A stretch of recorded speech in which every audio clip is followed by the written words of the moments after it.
میں فتوے مسئلے انہی کے بیان کر رہا ہوں جن کی طرف تعویذ منسوب کیے جاتے ہیں.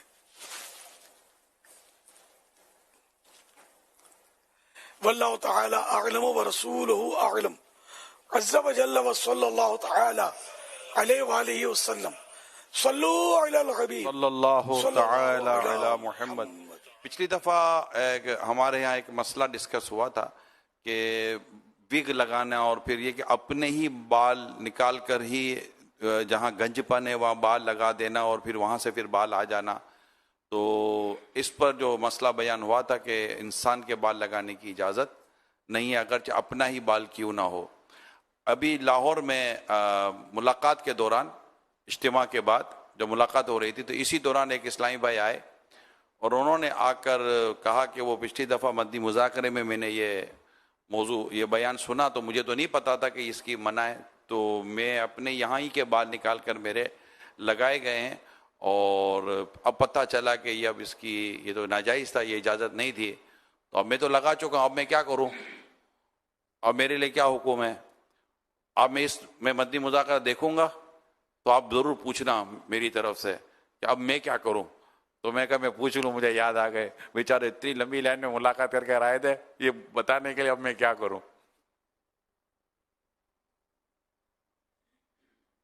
نکلیں گے تو نہیں, یہ اگا دی ہے نا, تو جیسے کہ وہ ٹک ٹاک بناتے ہیں اور ٹک ٹاک آسانی سے نکلتا ہے یا تھوڑی سی تکلیف سے نکلتا ہے معمولی, جیسے بعض معمولی تکلیفیں ہوتی ہیں کہ سوئی چبھتی ہے اس طرح نہیں انجیکشن لگتا ہے تو نکال دے, ورنہ یہ کہ آپریشن کروائے اس کی تو ظاہر ہے کہ بہت تکلیف ہو جاتی ہے اس میں, تو معاف ہے توبہ کرے. اس میں بھی بازار تو یہی سمجھ میں آتا ہے کہ اگر اس کا آپریشن کروانا پڑتا ہے اور کوئی لمبی چوڑی تکلیفوں کا سامنا ہے تو گناہ کر لیا, اس سے توبہ کرے. مفتی صاحب جیسے فرمائیں. جی ہاں, توبہ کرنے کا ہی حکم ہے. صورت میں اپنے اس گناہ سے توبہ کریں.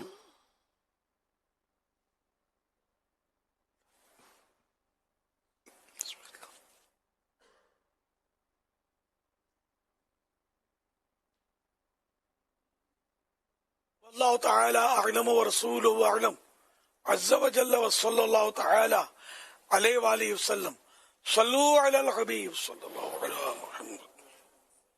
میرے سنت سے سوال یہ ہے کہ بچے جو ہیں وہ اسلام کے مطابق یعنی کہ نکاح کرنا چاہتے ہیں, لیکن والدین ان کو دنیا کے جو رسم و رواج ہوتے ہیں ان کے مطابق کرنا چاہتے ہیں, کہ جیسے پہلے مسجدوں میں نکاح ہوا کرتا تھا اس طرح بچے کرنا چاہتے ہیں. اب میرے اہل سنت کیا رہنمائی فرما سکتے ہیں؟ مسجد میں نکاح مستحب ہے. اگر مسجد میں نکاح نہ کرے کوئی اور ہال میں کرے, میرج ہال میں یا شامیانے میں کرے یا گھر کی چار دیواری میں کرے تب بھی جائز ہے, گناہ نہیں ہے. تو ایسے معاملے میں والدین کے احساسات کا احترام کرنا چاہیے.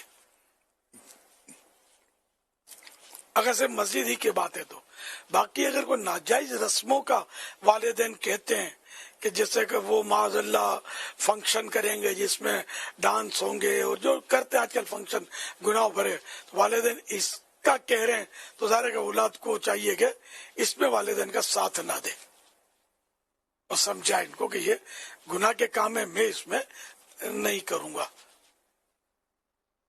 واللہ تعالی اعلم ورسولہ اعلم عز وجل وصلی اللہ تعالی علیہ وآلہ وسلم. صلو علی الحبیب صلی اللہ علی محمد. امیر اہل سنت کی بارگاہ میں عرض ہے, جب کوئی عاشق رسول مدینہ المنورہ حاضر ہوتا ہے سلام کے لیے تو ہم نے یہ سن رکھا ہے علماء سے کہ نبی کریم صلی اللہ تعالی علیہ وسلم اس سے پہلے کہ امتی سلام کرے, نبی پاک صلی اللہ علیہ وسلم کا اب بھی طریقہ کار یہ ہے کہ آپ صلی اللہ علیہ وسلم سلام میں خود پہل کر دیتے ہیں. تو امیر علیہ سنت یہ ارشاد فرمائے گا کہ اگر اللہ پاک نصیب کرے حاضری مدینہ تو ہم نے سلام تو کریں گے, تو کیا جواب جو نبی کریم صلی اللہ علیہ وسلم سلام کر دیتے ہیں تو اس کے جواب اگر ہم دیں تو کیا یہ کچھ بے ادبی تو نہیں ہوگی؟ اس کے بارے میں آپ کیا بندی ارشاد فرماتے ہیں؟ جذب القلوب میں شیخ عبدالحق محدث دہلوی رحمۃ اللہ علیہ نے لکھا ہے کہ ظاہر سلام عرض کرے اس سے پہلے سرکار صلی اللہ علیہ وسلم کے سلام سے مشرف ہو چکا ہوتا ہے. ظاہری حیات میں بھی عادت مبارکہ تھی, سلام میں پہل کرتے تھے, تو اب بھی ہے کہ سرکار تو حیات ہیں, حیات النبی صلی اللہ علیہ وآلہ وسلم, لیکن ظاہر کو چونکہ یہ آواز تو آ نہیں رہی, تو ظاہر تو اپنے حساب سے سلام کرے گا اور کرنا ہی ہے اس کو. اب وہ جواب کی آواز نہیں ہے, اس لیے اب ظاہر کو کچھ اور کہنا تو ہے نہیں جواب کے تعلق سے. سلام عرض کرے, دعائیں مانگے, جو بزرگوں نے طریقے لکھے ہیں, رفیق الحرمین میں بھی طریقہ سلام عرض کرنے کا لکھا ہے, ہم اسی پر رہیں. صلو علی الحبیب صلی اللہ علی محمد.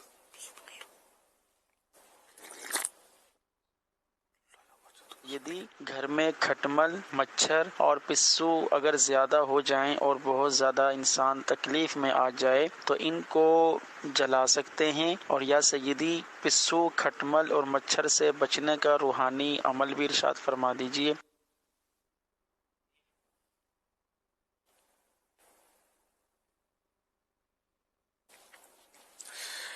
یہ کھٹمل وغیرہ کو جلانا تو منع ہے, کیونکہ یہ آگ کا عذاب ہے, اور آگ کا عذاب ہمیں دینے کی اجازت نہیں ہے. کسی جانور کو یا کسی چیز کو جلایا نہ جائے. البتہ یہ کھٹمل, پسو وغیرہ جو بھی ہیں, اس کو دوائیں چھڑکی جاتی ہیں, اس پر دواؤں کے ذریعے گزارا کیا جائے. اب تو ایک سے ایک دوائیں آتی ہیں, تو اگر ان دواؤں کے ذریعے کام چلائیں گے تو انشاءاللہ یہ کہ ترکیب بن جائے گی, پروپر دوا ہو اور اچھی کمپنی کی دوا ہو نا, کہ جو مؤثر ہو, تو کام دکھائے گی انشاءاللہ. پرانے مکانات میں یہ کھٹمل وغیرہ ہوتے ہیں, نئے مکانات میں نہیں ہوتے. لکڑی کے, جس میں پہلے لکڑی کا کام ہوتا تھا مکان کے اندر زیادہ, اور کھوکھلے ٹائپ کی دیواریں, ان میں کھٹمل وغیرہ وہ زیادہ ان کو چھپنے کا موقع ملتا, پنپنے کا موقع ملتا, بڑھنے کا موقع ملتا. اور جو لینتھر کے مکانات ہوتے ہیں نئے نئے, ان میں عام طور پہ یہ ان کی پیداوار نہیں ہوتی. مکان جب بنائے, لیکن ظاہر ہے کہ گھر بدلنا آسان تو نہیں ہے. مکان جب بنائے جاتے ہیں تو جو بھی اپنے نئے مکان بناتے ہیں تو بیسیکلی ایسا بھی ہوتا ہے کہ مکان بنانے کے بعد ایک اسپرے بھی کروا لیا جاتا ہے, اور وہ اسپرے سے بھی بسا اوقات لکڑی اور بعض جگہوں پر تحفظ رہ جاتا ہے. تو یہ اس طرح کے جو بھی کھٹمل, مچھر یا دیمک وغیرہ سے بچت کے لیے اس طرح کی دوائیاں استعمال کی جاتی ہیں. پچھلے دنوں وہ سبق آموز خبریں کی تیاری میں ایک ایسی خبر آئی تھی جس میں دواؤں کے استعمال کی وجہ سے گھر میں کچھ بچوں کو آزمائش ہو گئی تھی اور وہ فوت بھی ہو گئے تھے. تو اس پہ میری ڈاکٹر سے مشورہ ہوا تھا, تو یہ تھا کہ عموماً یہ دوائیں جو ہوتی ہیں کھٹمل, مچھر اس طرح کے مارنے کی, تو اس کا انداز وہی ہوتا ہے کہ یہ انسان کو کوئی اتنا نقصان نہیں پہنچاتی کہ وہ اس کو بھی کوئی معاذ اللہ کوئی ایسی ہلاکت یا کوئی ایسی بڑی پریشانی ہو جائے. ہاں, اگر آپ کسی کمزور کمپنی یا فیک کمپنی یا جعلی کمپنی یا انتہائی کمزور قسم کی دوائیں خریدیں گے پیسے بچانے کے چکر میں, تو انہوں نے پھر وہ دوائی اس طرح بنائی ہوتی ہے بعض اوقات کہ پھر اس کے استعمال سے گھر میں جو لوگ ہوتے ہیں بڑے چھوٹے, ان کو نقصان پہنچنے کا اندیشہ رہتا ہے. تو آپ نے یہ جو بیان کیا نا کہ اچھی کمپنی کا لے, تو اچھی کمپنی کا ایک تو مؤثر بھی ہوتی ہے یعنی اثر والی بھی ہوتی ہے, دوسرا یہ کہ اس کا عام انسان کو اس کا جو سائیڈ ایفیکٹ ہے نا اس سے بھی اس میں بچت کی صورت بن سکتی ہے. تو بسا اوقات پیسے بچانے کے چکر میں یا مال ایسا نقلی بیچنے کے اس میں یہ لوگوں کی جانوں سے یا ان کی صحت سے کھیلنے والوں کو اس میں درخواست ہے کہ یہ مہربانی کریں اور اچھی کمپنی کی بیچیں اور اچھی کمپنی کی خریدنی چاہیے. ماشاءاللہ.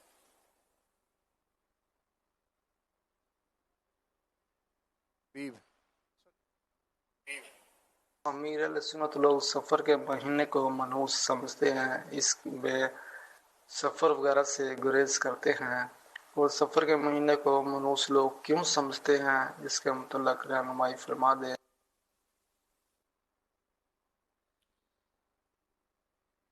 حدیث شریف میں ولا سفر, اور سفر کوئی چیز نہیں. پہلے بھی یہ پرانا یہ دور جہالت میں بھی لوگ ماہ سفر کو منحوس سمجھتے تھے، تو یہ لوگوں کی غلط فہمی ہے. اب سفر میں سفر نہیں کرنا چاہیے، ہے نا. تو کیا کرنا چاہیے؟ مدینہ کا بلاوا ہے تو نہیں جائیں گے، ساری فلائٹیں کینسل، ٹرینیں سب روک دی جائیں، ٹریفک ختم کر دیا جائے روڈوں کا. یہ بسیں جاتی ہیں، کوئی حیدرآباد جا رہی ہے، کوئی اس شہر میں جا رہی ہے، کوئی اس شہر میں جا رہی ہے. دنیا بھر میں ٹریفک جاری رہتا ہے. یہ کسی کو سفر، سواد والا سفر جو ہے کسی کے سین والے سفر کو نڑتا نہیں ہے، لیکن بعد وہمی لوگ جو ہوتے ہیں نا ان کو نڑتا ہے. یہ سمجھتے کہ منوس ہے، یہ گھر میں بیٹھے رہتے ہیں. تم گھر میں بیٹھے رہو، ہم چلے مدینے کو، ہم تو سفر کریں گے، سمجھے. تو یہ بالکل نادانی والی بات ہے کہ اسلام میں نحوست اور یہ بدشگونی اور یہ چیزیں نہیں ہیں. مطلب بات بات پہ یہ منحوس ہے، وہ منحوس ہے. منحوس وہ وقت ہوتا ہے جس وقت کے اندر بندہ گناہ کر رہا ہوتا ہے، تو اس کے حق میں جو گناہ کر رہا ہے اس کے حق میں وہ وقت منحوس ہے. باقی اوروں کے لیے کچھ بھی نہیں ہے. تو نہ بدشگونی کہ یوں کریں گے تو یہ نقصان ہو جائے گا، وہ یوں ہو جائے گا، تو کالی بلی آڑے اتر گئی تو اب سفر نہیں کر سکتے. مطلب طرح طرح کی لوگ باتیں کرتے ہیں. تو اس میں مکتبۃ المدینہ کی کتاب ہے، بدشگونی اس کا نام ہے. تو وہ کتاب آپ ضرور پڑھ لیں، انشاءاللہ بہت ساری معلومات ہوگی. تو یہ سب غلط باتیں ہیں. سفر میں کوئی سی نحوست نہیں ہے. سفر خیر ہے. ماہ سفر جو ہے ماہ خیر ہے، ماہ رضا ہے. ایک سے ایک اولیاء کرام کے عرس ہوتے ہیں. اعلیٰ حضرت رحمۃ اللہ علیہ کا عرس شریف 25ویں شریف کو ہوتا ہے. تو اعلیٰ حضرت رحمۃ اللہ علیہ کی نسبت سے دعوت اسلامی والے پورے سفر کو ماہ رضا بولتے ہیں. تو جس کی اللہ کے ولی سے نسبت ہو جائے، اگر وہی مہینہ منحوس ہے تو پھر ہو رہا. تو ایسا کچھ بھی نہیں ہے. صلو علی الحبیب صلی اللہ علی محمد.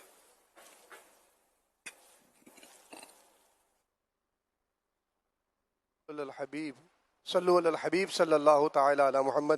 الحمدللہ ماہ رضا کی آمد ہے اور مدنی مذاکرے کا سلسلہ ہے. فیضان مدینہ عالمی مدنی مرکز میں بھی الحمدللہ کثیر عاشقان رسول موجود ہیں. ان میں سے کچھ اسلامی بھائی آپ سے سوال عرض کریں گے. السلام علیکم ورحمۃ اللہ وبرکاتہ. وعلیکم السلام ورحمۃ اللہ وبرکاتہ. امیر اہل سنت کی بارگاہ میں عرض ہے کہ کوئی بندہ اگر کرامات اولیاء پر یقین تو رکھتا ہو لیکن اس نے کوئی کرامت نہ دیکھی ہو تو کیا وہ اپنے پیر سے کرامت دیکھنے کی خواہش کر سکتا ہے؟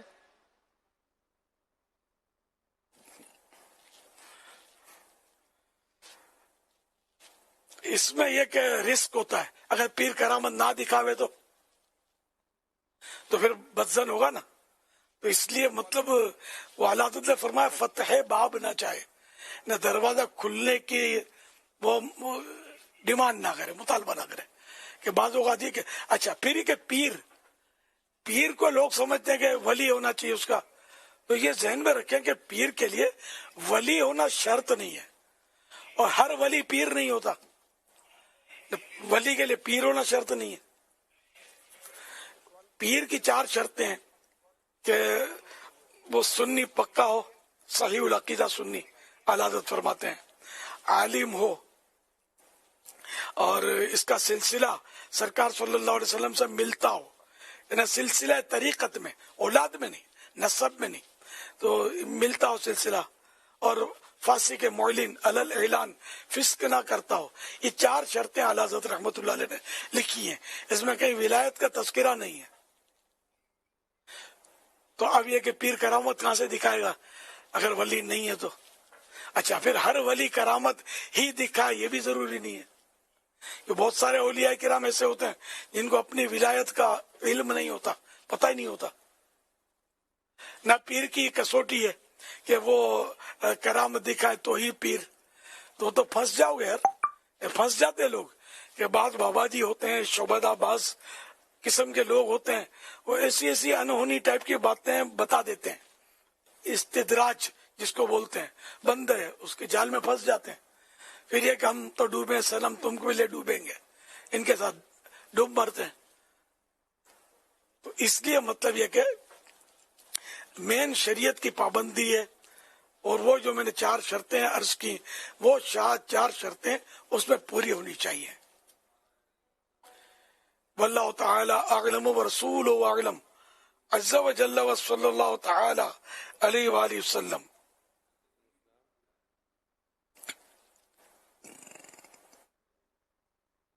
یہ جن اسلامی بھائی نے سوال عرض کیا تھا تو یہ مدنی فیس پہ کہہ رہے ہیں کہ میں 12 ماہ مدنی قافلے میں انشاءاللہ سفر کروں گا دورہ حدیث شریف کے بعد. اگر امیر اہل سنت کوئی مزید ارشاد فرما دے تو میں اس پہ بھی انشاءاللہ سفر کرنے کی مدنی فیس دینے کے لیے تیار ہوں. یہ کیا کیا دے رہے ہیں؟ میں تھوڑا توجہ نہیں رہی میری. دورہ حدیث شریف کے طالب علم ہیں 12 ماہ مدنی قافلے میں یہ انشاءاللہ سفر کریں گے. دورہ حدیث شریف کے بعد ثالثہ کے بعد خامسہ کے بعد انشاءاللہ یہ سفر کریں گے. اور اگر مزید آپ کچھ ارشاد فرما دیں تو یہ اس پر بھی مدنی فیس دینے کے لیے تیار ہیں. میں تو مدنی قافلے والا ہوں. میں اگر بول دوں آپ بھی سے بیٹھ جاؤ تو پھر یہ مشکل ہو جائے گا ان کے لیے. تو بھلے خامسہ پورا کر لیں کیونکہ اب خامسہ کا کافی سفر یہ کر چکے ہیں. البتہ یہ کہ ان کو یہ فیسلٹی مل سکتی ہے کہ ابھی سے اگر یہ سفر شروع کر دیتے ہیں تو 12 ماہ کے بعد پھر یہیں سے ان کا خامسہ اسٹارٹ ہو سکتا ہے. پچھلا جو پڑا ہے وہ رائے گا نہیں جائے گا, اسٹارٹ ہو سکتا ہے اس سے.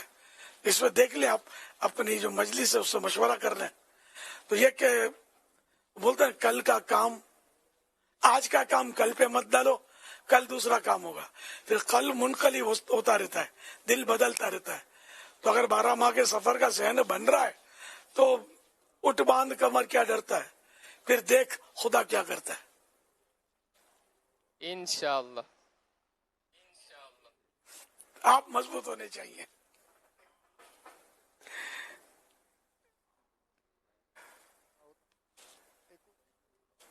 صلو علی الحبیب صلی اللہ علیہ محمد. ایک اور اسلام میں آپ سے سوال عرض کریں گے.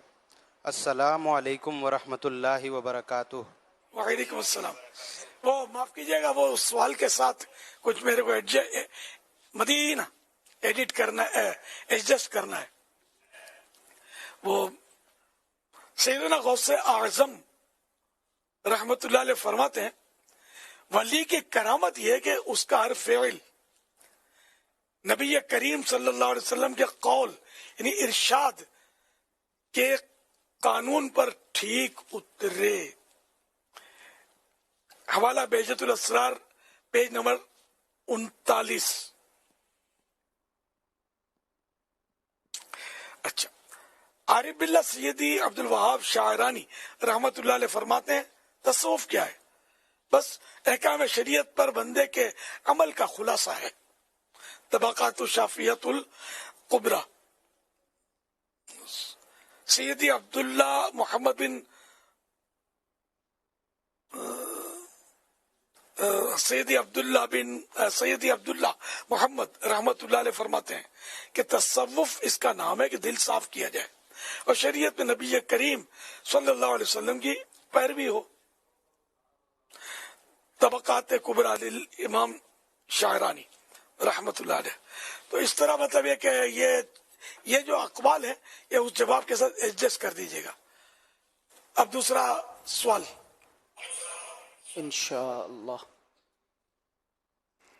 صلو علی الحبیب صلی اللہ علیہ محمد. ایک اور اسلامی بھائی آپ سے سوال عرض کریں گے.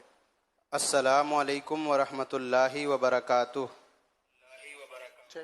وعلیکم السلام ورحمۃ اللہ وبرکاتہ. میرا نام محمد مہتاب اتاری, درجہ دورۃ الحدیث شریف. میرا سوال امیر اہل سنت دامت برکاتہم العالیہ کی بارگاہ میں عرض ہے کہ ہمارے آزاد کشمیر میں موسم گرما میں اور موسم سرما میں لوگ اپنا گھر منتقل کرتے رہتے ہیں. موسم گرما میں ٹھنڈی جگہ اور موسم سرما میں گرم جگہ پر منتقل کرتے ہیں, لیکن کچھ تاریخ ایسی ہوتی ہیں کہ ان میں وہ لوگ اوپر نیچے منتقل نہیں کرتے, جیسے 3, 13, 23, 8, 18, 28. ان تاریخوں کو وہ منحوس سمجھتے ہیں.